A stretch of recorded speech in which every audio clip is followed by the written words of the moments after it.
I made a mistake.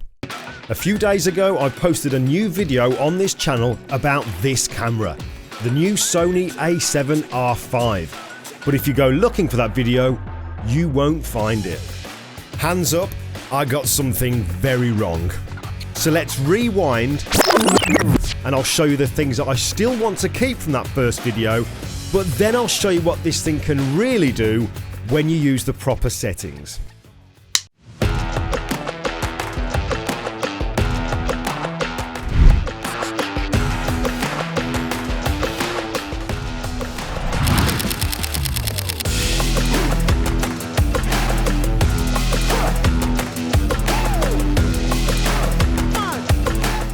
So Sony have now released the long-awaited upgrade to the A7R4 with the new A7R5, and as well as having some long overdue functions added in, it also has artificial intelligence. But would I buy it? Well,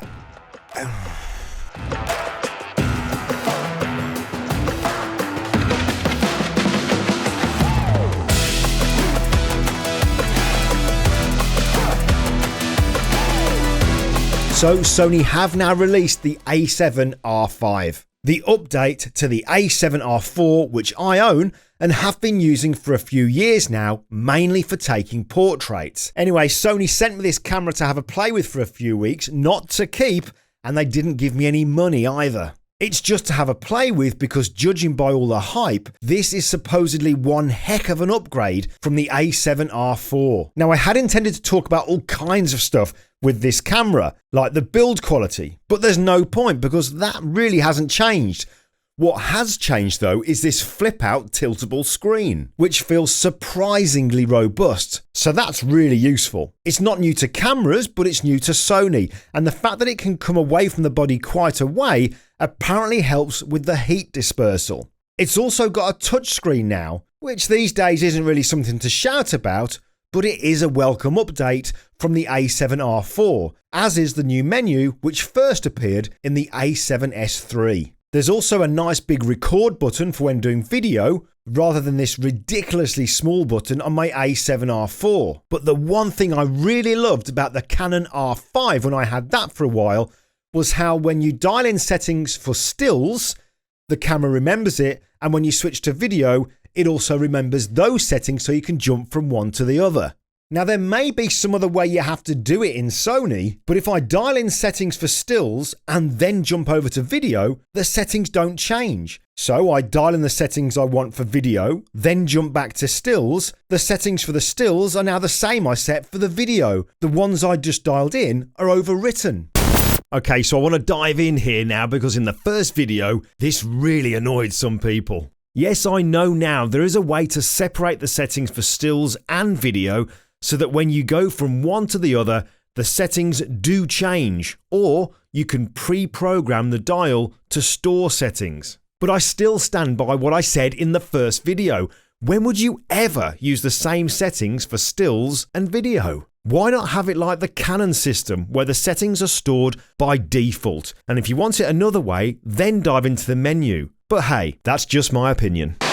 There's also focus bracketing now. Again, nothing to shout about as it seems to be in every other brand except Sony and has been for a long time, but it is a welcome addition. This though is nothing major, it's just a software update. So why Sony seem to refuse to add it into the models already on the market, like the more recent A7 IV or even the flagship A1 costing near enough £6,000, which is £2,000-ish more than this A7R5, is beyond me. Oh, and something I'm really pleased to see is that this model now has full-sized HDMI. But instead of going on about all that kind of stuff, I want to focus, no pun intended, on the focusing. Because when you look at all the promotion Sony are doing about this camera, the apparently vastly improved focusing is what they're shouting about the most. And that's because the A7R5 now has an AI processor, which in short is supposed to increase your success rate focusing and tracking humans, and they've also introduced more subject recognition types to now include vehicles and insects. Now, my A7R4 has always been impressive when it comes to focusing and for tracking with the kind of work that I do, but there's definitely been an improvement which I noticed recently when taking some portraits of my friends. When I was taking a portrait of my friend Dave Clayton, who was wearing glasses, my A7R4 would not recognise his eyes. But when I tried the exact same shot with the same lens and lighting using the A7R5, it was bang on. Even when trying it on my friend Ian and he turned side on and even further, it was locked onto his eye.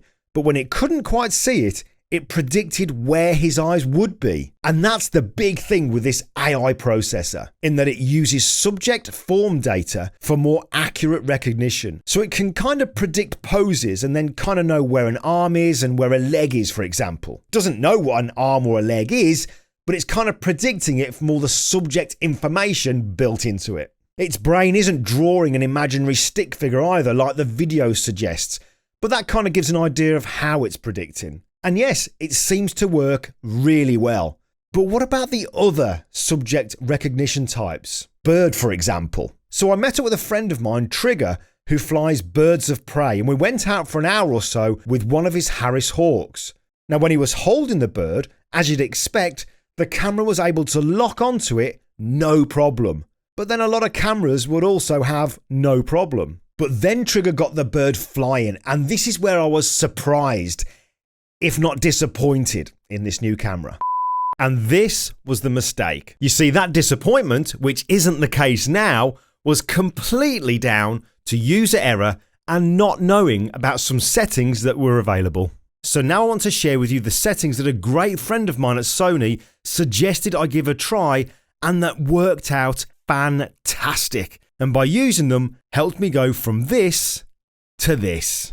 Okay, so first of all, shutter speed, aperture, and ISO. The settings I dialed in here were exactly the same as what I dialed in the first time for both the lighting conditions and so that the camera was fast enough to freeze the bird as it flew. The shutter speed was set to 1/2500th of a second. Aperture, f5.6, and the ISO, give or take, around 2000. Now also the same as the first time I went out. The drive mode set to high speed continuous, the focus mode set to continuous autofocus, and for the subject recognition, the recognition target was set to bird. Now for the settings I was recommended. First of all, mechanical shutter. Then for the focus area, rather than just using wide, just scroll further down and choose tracking. And in the sub-menu is a tracking wide option. There's also another option I used called tracking spot medium. I used tracking wide for when the bird came from out of the trees when I couldn't initially see it, and tracking spot was what I used to lock onto the bird when it was still, so that when it moved, all I had to do was pan with it. Now, as I'm not experienced at photographing birds of prey, to allow the camera to really help me out, my friend also suggested turning on crop mode. Now there's just a few things to mention about this. This does reduce the megapixels of the camera from 61 to 28, but unless you're going to really crop in tight,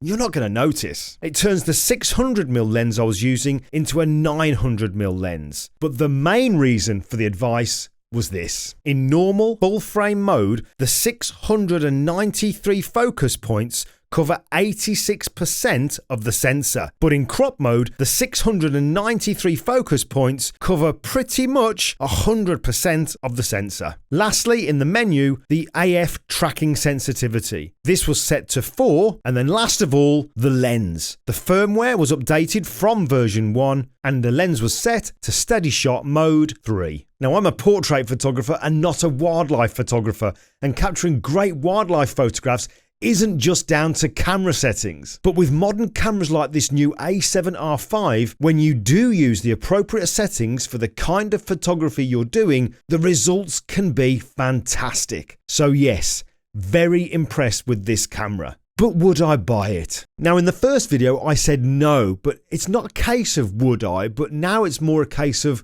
will I? It is a very impressive upgrade from my A7R4.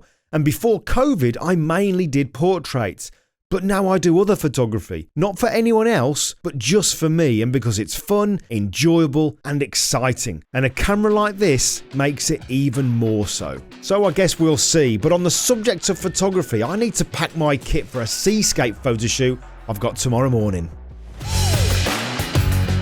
Right, that's all the kit packed and all for this video. As for the previous one, taking it down and doing this update just kind of felt the right thing to do. I guess we all make mistakes. But as always, I'd really appreciate a thumbs up, and if you haven't yet, click on that subscribe button because it's just a great free way that you can support this channel. But for now, that's me, I'm done. I'll see you in the next video.